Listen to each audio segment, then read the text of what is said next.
Cariñosísimo y cordial saludo. Es verdaderamente un placer, un gozo poder compartir con todos este tema tan maravilloso y también con usted, amigo televidente, que nos está sintonizando en cualquier momento que usted lo haga. Pues bien, nuestro tema de hoy luce muy edificante. Terapias de Jesús, emocional, física y espiritual. Maravilloso. Y mire, está comprobado realmente que Jesús fue un verdadero científico.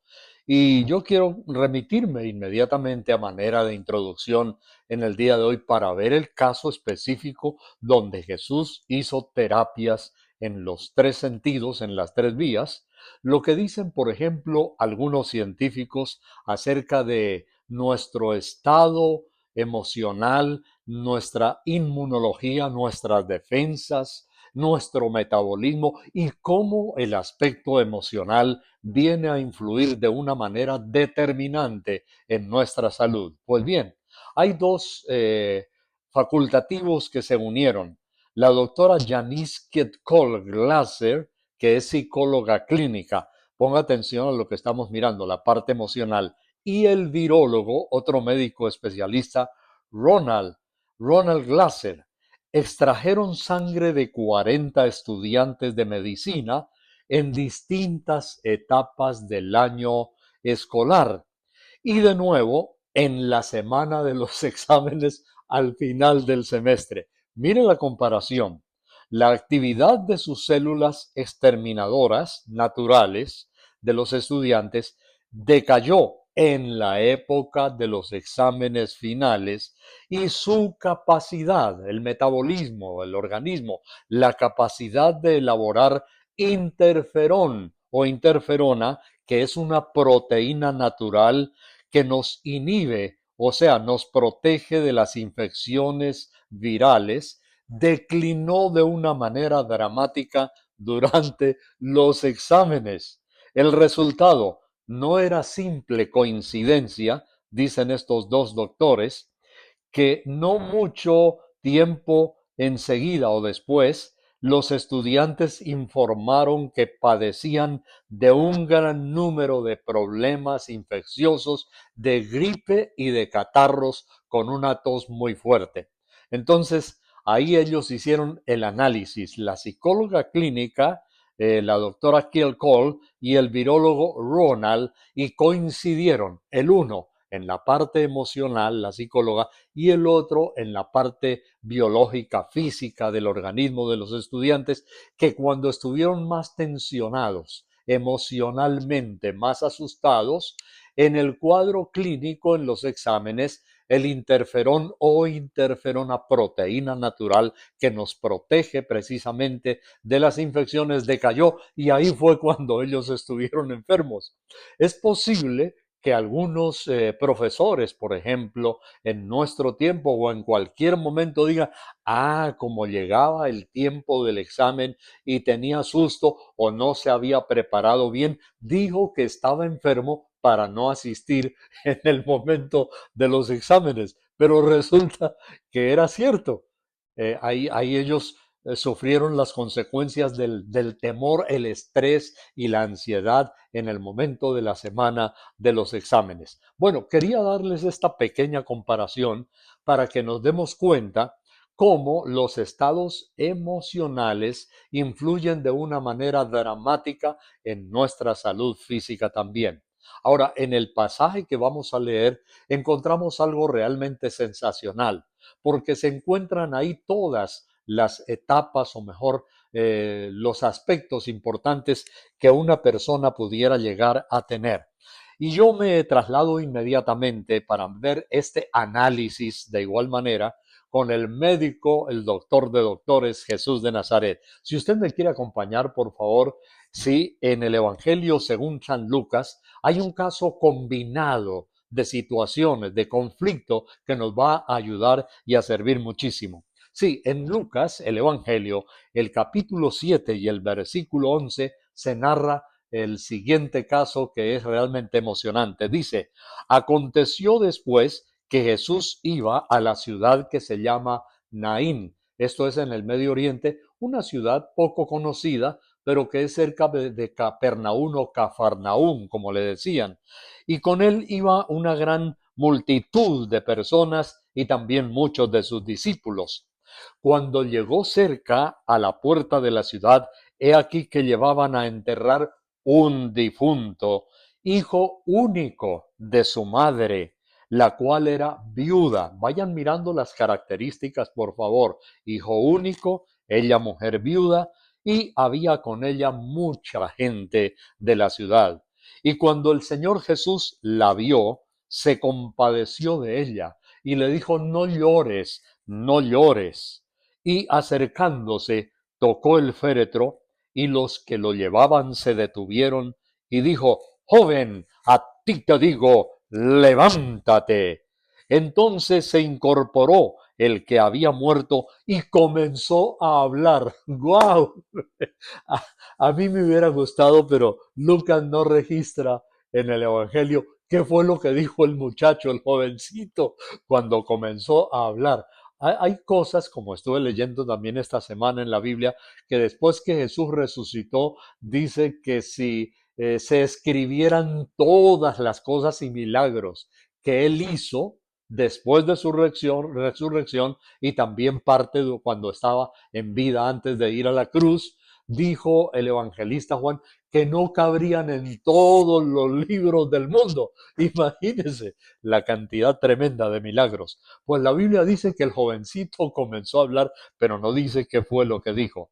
Entonces, se incorporó, dice, el que había muerto y comenzó a hablar y lo dio a su madre.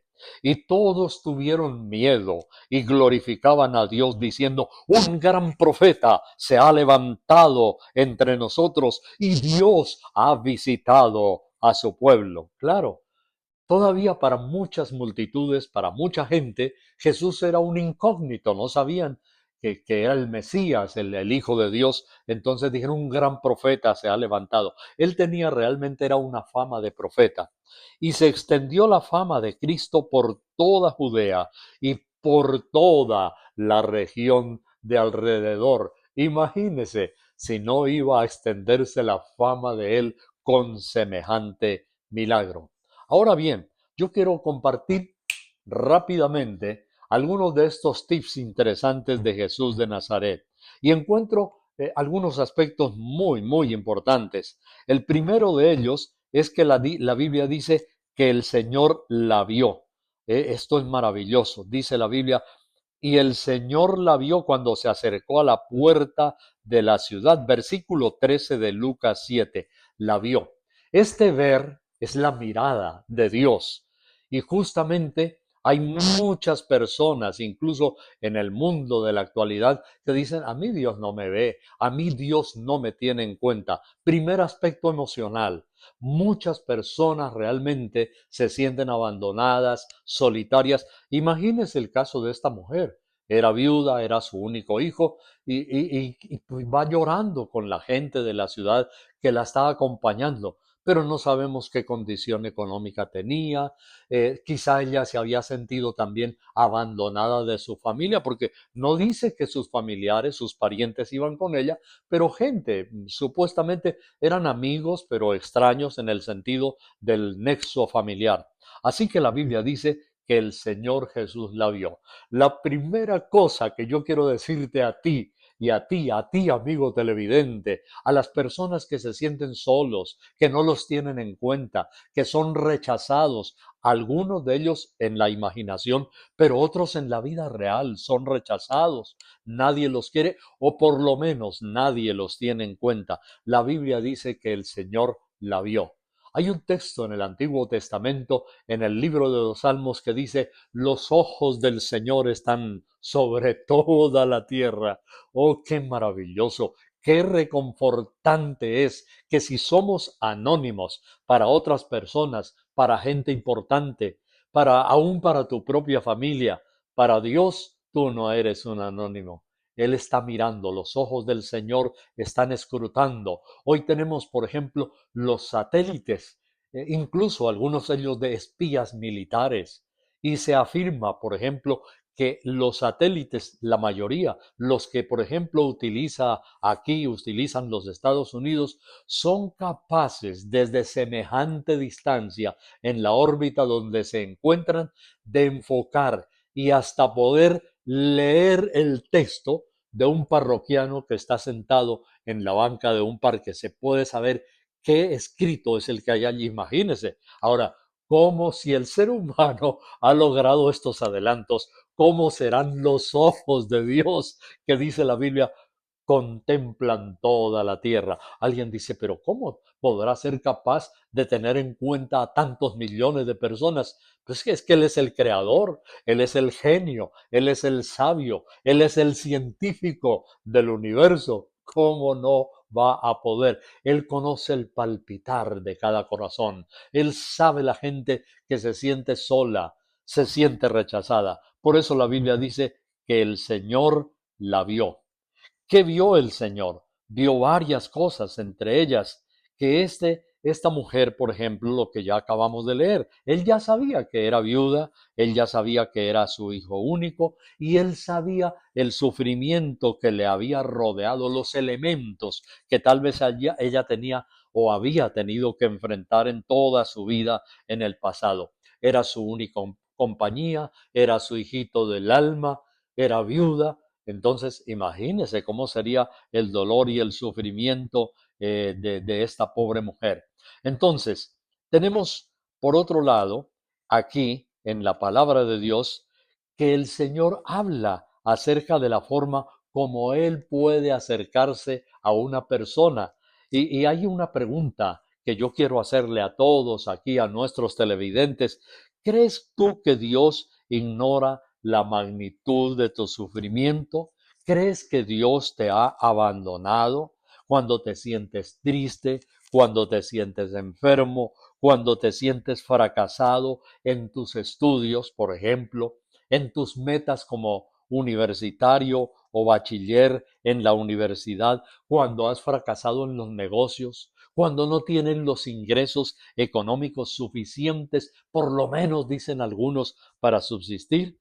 No, Dios sí lo sabe. Ahora, en el Antiguo Testamento, y siempre me conmovió ese texto, y especialmente la primera vez que yo lo encontré en mi vida, acerca del abandono. Y yo quiero que usted, por favor, me acompañe, porque esto lo dijo el profeta Isaías en el capítulo 49 y el versículo 14. Isaías plasmó no solamente cómo se sentía él, pero cómo se sentía el pueblo, la gente. Pero Sión, o sea, el pueblo de Dios dijo, me dejó Dios y el Señor se olvidó de mí. ¡Guau! ¡Uy, qué tremendo! Incluso personas que han llegado ya a conocer a Cristo en su vida, tienen una relación cristiana con Dios, leen la Biblia, asisten a alguna comunidad religiosa, cristiana, etcétera, y dice, pero hasta Dios se olvidó de mí. Y hay gente así sentada en las sillas de las comunidades cristianas, algunas de ellas gigantescas, y a veces, como hemos dicho, están rodeados de miles de personas, pero están miserablemente solos. Miran a su izquierda, miran a su derecha, miran al frente, atrás y dice, aquí hay multitudes, pero hasta Dios se olvidó de mí. Y eso es lo que dice la Biblia aquí. Me dejó Dios, mire, qué tremendo. La Biblia habla de abandono. Me abandonó. No solamente me abandonó, pero se olvidó. El pastor se olvidó de mí. Mi mejor amiga, dice alguien, se olvidó de mí. Mi mejor amigo se olvidó de mí. Todos me dejaron. Estoy miserablemente sola o miserablemente solo. Así se sentían. Pero hay algo impresionante. Hay algo maravilloso. Hay una buena noticia. Hoy sí, tengo buenas noticias para todos, para usted, amigo televidente. Hay una pregunta impresionante que viene enseguida del reclamo que Isaías dice, se olvidó de mí, me dejó solo, me abandonó. ¿Se olvidará la mujer de lo que dio a luz para dejar de compadecerse del hijo de su vientre? Mire, aquí Dios está hablando y de paso vale la pena que nosotros lo exaltemos, es el amor de madre. Es general. Habrá una que otra que no tiene esa alma y corazón, pero son muy contadas. Pero por lo general, y gracias a Dios, la mujer es más fiel con sus hijitos. Dice, no se olvida para compadecerse del hijo de su vientre. Y las mamás son tan lindas, la mayoría, la gran mayoría, que no se olvidan de sus bebés, de los bebés hasta de 30 años, de los bebés de 40. Ellas sufren, ellas cuando lo ven en necesidad, a su hijita, a su hijito, aunque tenga ya nietos y todo, pero ve a su hijito o a su hijita sufrir y se compadecen y dicen, no quiero que él sufra, ni tampoco los hijitos de ella o de él. Pero mire lo que Dios dice y advierte, es impresionante. Dice, aunque se olvide ella de sus hijos, yo nunca me olvidaré de ti, de ti, de ti, de ti, de todos. Dios dice, aunque la misma madre se llegara a olvidar, yo nunca. Y esa palabra es categórica, esa palabra de Dios es determinante, dice nunca. O sea, en ni un minuto, en ningún tiempo. Mira el reclamo que había. Se olvidó Dios de mí, pero además dice, me abandonó, me dejó solo. Y el Señor dice, yo nunca me olvidaré de ti. Hay una frase impresionante de la cual tenemos toda una predicación aquí en esta red, en este canal de televisión, que tiene que ver con el versículo que está a continuación. Yo no voy a dar perdón, esa predicación otra vez porque nuestro tiempo es limitado, pero dice, he aquí, miren lo que Dios dice, he aquí que en las palmas de mis manos te tengo esculpida, te tengo esculpido, ¿sí? Delante de mí están siempre tus muros, tus edificadores vendrán a prisa, tus destruidores y tus asoladores saldrán de ti, pero alza tus ojos alrededor y mira, mire, aquí está el Señor diciendo, alza tus ojos alrededor, yo estoy aquí. Eso que te tengo esculpido en mis manos, impresionante.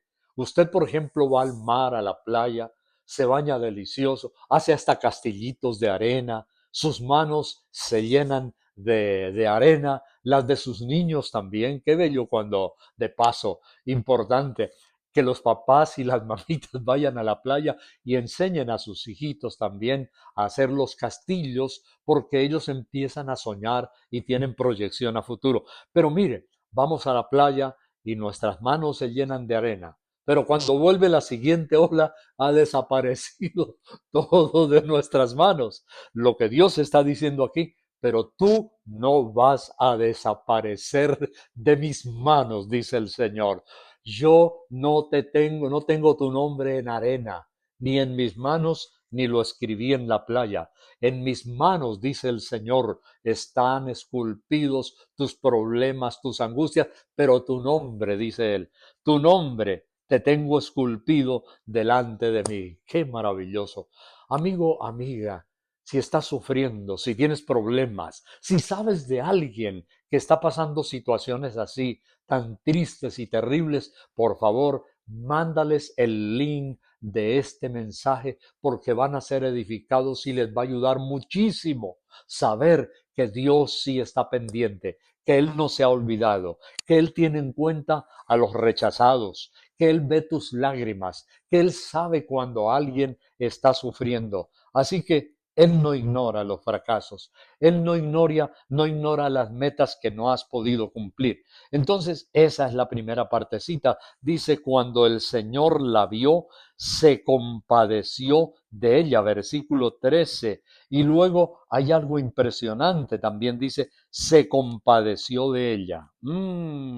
La compasión del Señor. Segundo tremendo aspecto, y es que el Señor se duele, Él se compadece, pero como estamos viendo hoy, Él conoce hasta los más mínimos detalles de tu vida.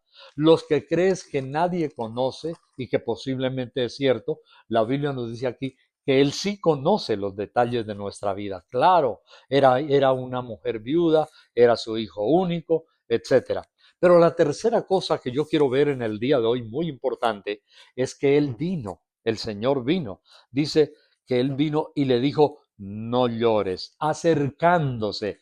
Oiga, qué aspectos tan importantes de Dios. Él ve las aflicciones de ella, pero Él se compadece de ella, se compadece de mí, se compadece de ti. Hay algo que mueve el corazón de Dios y ya lo acabamos de leer en Isaías. Aunque la mamá, si fuera una mujer mala, se olvidara del hijito o de la hijita de su vientre, dice, yo nunca me olvidaré de ti. Oh, amigo, amiga, si vives solo, porque hay casos así, si vives solita en la vida o solito, quizás no tienes ni un hijo ni una hija. Hay casos, si tengo amigos así, tengo amigos a los cuales yo les escribo continuamente, nos llamamos a veces nos comunicamos por WhatsApp. Hay algunas personas, por ejemplo, que no tienen ni un hermano, una hermana, no tuvieron hijos, no hay primos, no hay sobrinos, no hay nada. Es el último o la última de la familia. Y yo sé que esas personas se sienten muy solitos, muy solitas a veces.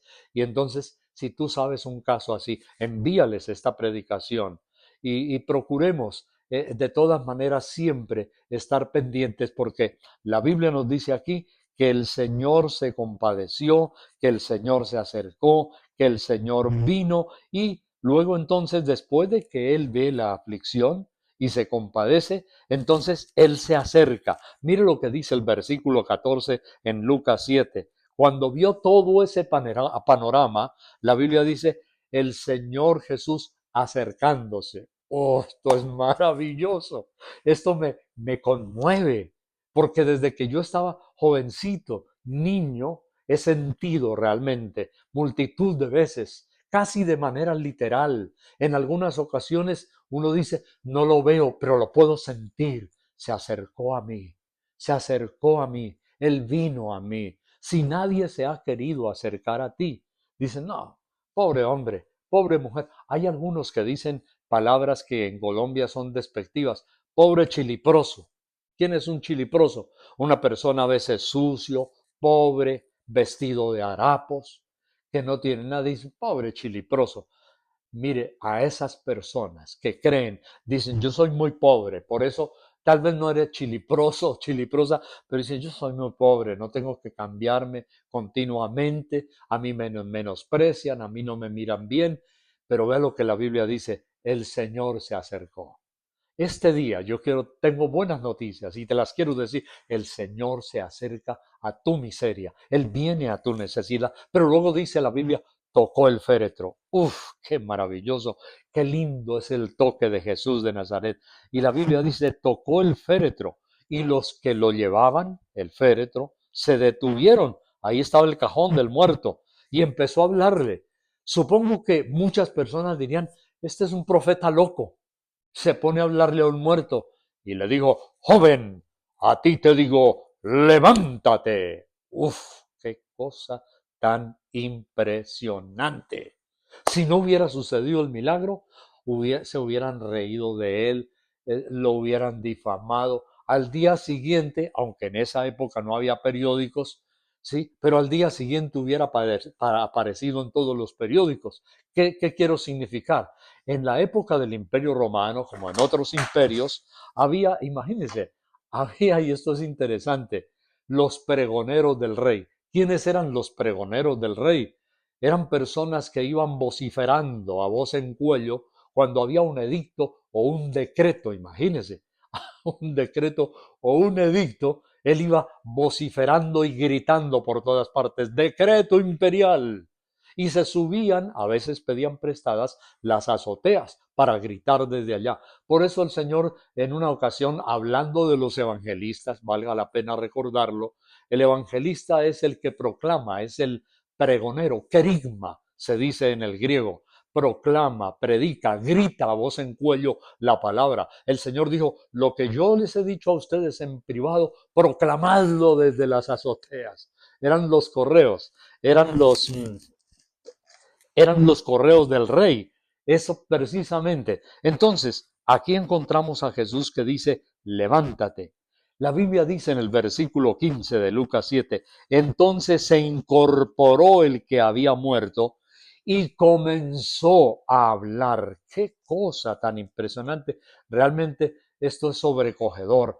Así que mire, cuando usted se siente, amigo o amiga, enfermo, enferma, por alguna situación, ya hemos dado un ejemplo aquí de dos doctores que dicen que las defensas bajan, que la interferona se va al piso, y eso es realmente impresionante. Ahora, quiero darle otro casito rápido, ya antes de terminar, y es de un doctor llamado Novera Spector. Él es de la Universidad de Alabama, aquí desde donde estamos transmitiendo. Comprobó que una persona de vida positiva, dice este doctor, tiene un cerebro que envía órdenes al sistema inmunológico, aumentando las defensas del organismo. ¡Guau! Usted no se da cuenta, dice, uy, el cerebro acaba de mandar unas órdenes al sistema inmunológico aumentando las defensas. Usted ni se da cuenta, pero este doctor dice, una persona positiva, dice Novera Spector, le da órdenes al sistema inmunológico, el cerebro, aumentando las defensas. Y la psicóloga Margaret Kemeney de la Universidad de California, al otro lado de Estados Unidos, de la Universidad de California, encontró recurrencias incluso de herpes genital correlacionadas con sentimientos de depresión. Conclusión, que muchas enfermedades físicas del organismo, orgánicas, están originadas en los estados emocionales de la persona, de tal manera que una persona de vida positiva, dice Novera Spector, este facultativo tiene la defensa, pero la gran pregunta que yo hago en el día de hoy, ¿y quién más tiene las mejores defensas positivas? O mejor, ¿quién es la persona más positiva? ¿Quién? La persona de fe, la persona que se le agarra al manto de Jesús, como la otra mujer del manto del flujo de sangre se le agarró a Jesús y ella decía, así lo narra la Biblia, si tan solamente tocare su manto, seré sana. ¡Wow! ¡Qué impresionante! Esto es algo realmente espectacular. Si tan solamente tocare su manto, seré sana, dijo aquella mujer. Eso es, una persona positiva es ni más ni menos que una persona de fe.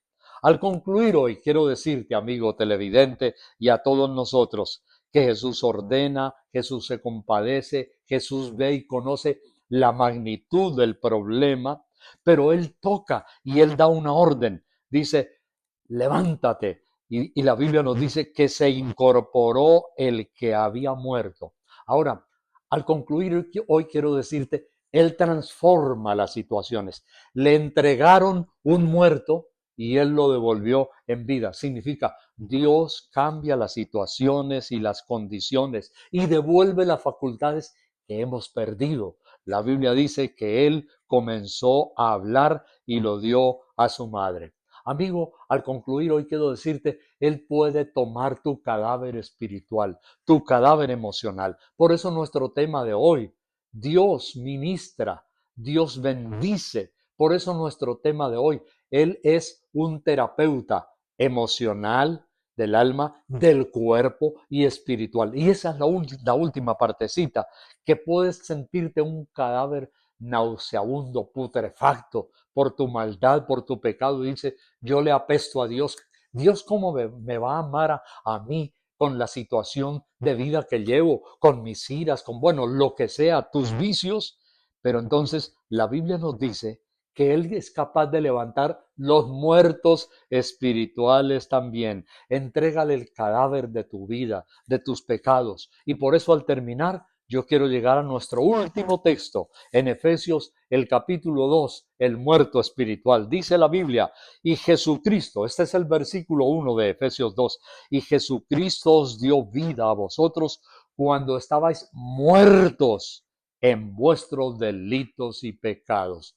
¡Wow! ¡Qué impresionante es esto! Dice, Él os dio vida cuando estabais muertos en vuestros delitos y pecados. Dios es capaz de hacer eso. Estamos muertos, somos un cadáver maloliente espiritual. Y dice que nos entregó a la vida cuando anduvisteis en otro tiempo siguiendo la corriente podrida de este mundo, conforme al príncipe de la potestad del aire, que es el diablo, el espíritu que ahora opera en los hijos de desobediencia. Pero Dios, que es rico en misericordia, con su gran amor con que nos amó, dice el versículo 4, estando aún nosotros muertos, dice, en nuestros pecados y delitos, nos dio vida juntamente con Cristo. Y quiero decirte algo muy importante. Si Dios, y tú le permites que lo haga, te da vida en ese cadáver espiritual, todo lo demás va a ser transformado.